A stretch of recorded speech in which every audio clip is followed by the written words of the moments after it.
শুরু করিতেছি মহান আল্লাহর নামে, যিনি পরম করুণাময় এবং অত্যন্ত দয়ালু। মাননীয় শিক্ষামন্ত্রী, আপনারে তো শিক্ষা দেওয়ার কিছু নাই, কারণ আপনি সারা বাংলাদেশের মানুষকে শিক্ষা দিবেন, এই জন্যই আপনি মাননীয় শিক্ষামন্ত্রী। মাননীয় শিক্ষামন্ত্রী, আজকে আমি কোনো অভিযোগ নিয়ে আসি নাই, আজকে আসছি আপনাকে একটু অনুরোধ করতে। মাননীয় শিক্ষামন্ত্রী, আজকের প্রথম আলোর রিপোর্ট অনুযায়ী দেখলাম মাননীয় শিক্ষামন্ত্রী, আপনি আপনার এলাকার সেলিম চেয়ারম্যান, যাকে কিছুদিন আগে আপনি বলেছেন যে সেলিম খানের সাথে আপনার শুধু নরমাল সম্পর্ক আছে, রাজনৈতিক সম্পর্ক, যে সরকারের প্রায় এই 20 গুণ জায়গার দাম বাড়িয়ে সরকারের কাছ থেকে, এই যে আপনাদের যে ইউনিভার্সিটি করার জন্য সরকারের কাছ থেকে দাম বাড়ায় প্রায় 300-400 কোটি টাকা মেরে দেওয়ার একটা মানে চান্সে সে ছিল।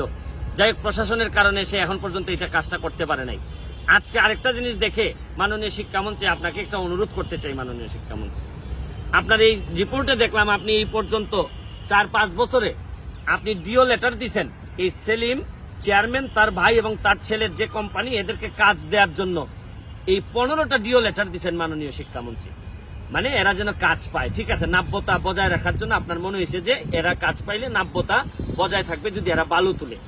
কিন্তু 15টা চিঠি দিয়ে এদেরকে কাজ দিয়ে এই যে রিপোর্টগুলো আসছে মাননীয় শিক্ষামন্ত্রী, নির্বিচারে বালু তোলায় পরিবেশ ও জীব বৈচিত্র্য বিপর্যস্ত, রাত দিন 2 শতাধিক ট্রেজারে চলে বালু উত্তোলন, আর 8 বছরে প্রায় 2800 কোটি টাকা পকেটে চলে গেছে হচ্ছে গিয়ে সেলিম খানের এই রিপোর্ট অনুযায়ী। এবং যেভাবে এই বালু তোলার যে সুবিধাটা, এটা হচ্ছে গিয়ে নির্বিচারে বালু তুলবেন, আর সেলিম খান তো এত উপরে চলে গেছে, আমি তো ভাবছিলাম যে সেলিম খান ছোট্ট চেয়ারম্যান আপনার এলাকার, কিন্তু আপনার বদান্যতায় বা আপনার এই ছায়া থেকে এই সেলিম যে বহুদূর চলে গেছে।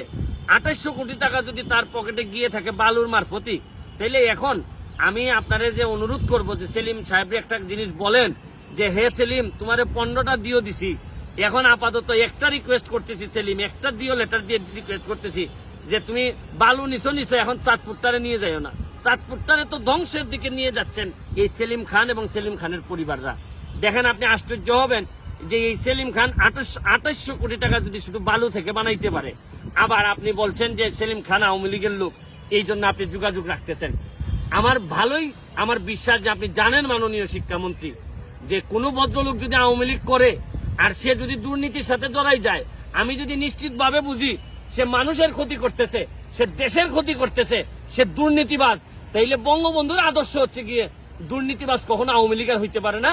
এবং দুর্নীতি করলে সে আদর্শটারে ব্যবহার করতেছে, সে তার ব্যক্তিগত সুবিধার জন্য সে আওয়ামী লীগকে ভালো চায়, অথবা সে দেশের ভালো চায়, এই কোনো কাজ না, বা বঙ্গবন্ধুরে ভালোবাসে এটা না। এই সেলিম খান, আপনিও তো জানেন, সে আগে জাতীয় পার্টি করত, জাতীয় পার্টি থেকে আইসা এখন আওয়ামী লীগের নামধারী হয়েছে। আর আপনি আওয়ামী লীগে করে এই কারণে আপনি বলে দিলেন আপনার কনস্টিটিউয়েন্সিতে আপনি 15টা ডিও লেটার দিলেন। আমার আর কোনো কিছু বলার নাই। মাননীয় শিক্ষামন্ত্রী, আপনি সেলিম রে দরকার হলে আনারকলি দিয়ে দেন, তারপর চাঁদপুরটা দিয়ে দিয়েন না, কারণ চাঁদপুরের মানুষও তো এখানে বেঁচে থাকতে হবে। যদি এই রিপোর্ট অনুযায়ী দেখলাম যে এইভাবে বালু তোলার কারণে 3 থেকে 4 জায়গা যে শহর রক্ষাবাদ চাঁদপুর, এটা দেবে গেছে, তারপরও শহরটাকে ধ্বংস করতে দিবেন, এক সেলিম খানের কাছে সব দিয়ে দিবেন। শুনেন মাননীয় মন্ত্রী, শুধু এইভাবে শুদ্ধভাবে সুন্দর সুন্দর কথা বললেই হবে না মাননীয় মন্ত্রী। এখন তো বহুদূর চলে গেছে বাংলাদেশ এখন তরুণরা আপনাকে প্রশ্ন করতে শিখছে। আমার মতো সামান্য একজন লোক আপনারা দাঁড়ায় লাইভে বলছি যে, আপনি গত লাইভে আমি বলছি যে সেই মনিউ অ্যান্ড সেই মনিউর ফ্যামিলি, আমি তো বারবার বলার চেষ্টা করতেছি যে এখন আমরা প্রতিবাদ করতে শিখছি। শুধু এই কথা বলে এখন আর বুঝাইতে পারবেন না। এখন সময় আছে মাননীয় শিক্ষামন্ত্রী, 15টা ডিও দিচ্ছেন তারে বালুর কাজ পাইয়ে দেওয়ার জন্য, এইবার অন্তত একটা রিকোয়েস্ট তারে করেন যে, সেলিম, তুমি আর যাই করো, আমার চাঁদপুরটারে নষ্ট করে দিও না। কারণ চাঁদপুরে হয়তো একদিন আপনি হয়তো থাকবেন না, কিন্তু চাঁদপুরের বহু মানুষের ভাগ্য নিয়ে খেলাধুলা হচ্ছে, এবং এটা থেকে বাঁচান।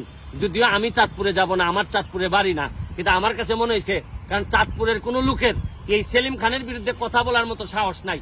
আরে আমি গেলেও তো আমাকেও রাখবে না সেলিম খান, কারণ সেলিম খান এখন এত দূরে চলে গেছে। আর কয়দিন পরে এই সেলিম খানরা কানাডাতে টাকা পাচার করবে, এই সেলিম খানরা আওয়ামী লীগকে বদনাম করবে, এই সেলিম খানরা জননেত্রী শেখ হাসিনাকে বিব্রত করবে। এই জন্যই বলি, আমাদের নেত্রীকে বিব্রত করার আগে আপনি একটু সংযত হয়ে তারে একটু কন্ট্রোল করার চেষ্টা করেন। তবে আমি জানি না যার পকেটে 2800 কোটি টাকা থাকে সে আপনার কথা কতটুকু শুনবে জানি না। তারপরে আপনার প্রতি আমার একটা অনুরোধ, যদি নাও শুনে তার মাথার উপর থেকে ছায়াটা সরান, নাইলে এই সেলিম একদিন আমাদের জন্য বিভীষিকাময় হয়ে উঠবে পুরা দেশের জন্য। এইভাবেই তো বহু সেলিম বাংলাদেশে এখন রাজত্ব করতেছে। ভালো থাকবেন। আরেকটা কথা বলে দিতে চাই আপনাদেরকে, যারা বালু যারা উঠায় তাদের তো অনেক সুবিধা। মাননীয় শিক্ষামন্ত্রী, আপনি তো জানেন না মনে হয়, যারা বালু উঠায় তারা কিছুদিন পরে পার ভাঙা যায়, তখন পা ঠিক করার জন্য আবার কন্ট্রাক্ট পায়, আর এইখানে আবার কাজ পায়, আবার জিও ব্যাগ এগুলার জন্য আবার কাজ পায়।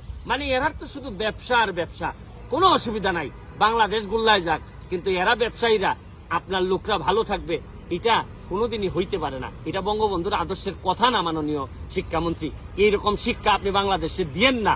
দিলে বাংলাদেশে আর কিছু থাকবে না, কোনো লোক থাকবে না, কোনো মানুষ থাকবে না যাকে নিয়ে আমরা বলবো যে আমরা সোনার বাংলা বানাইতে চাই বঙ্গবন্ধু। ভালো থাকেন, সুস্থ থাকেন।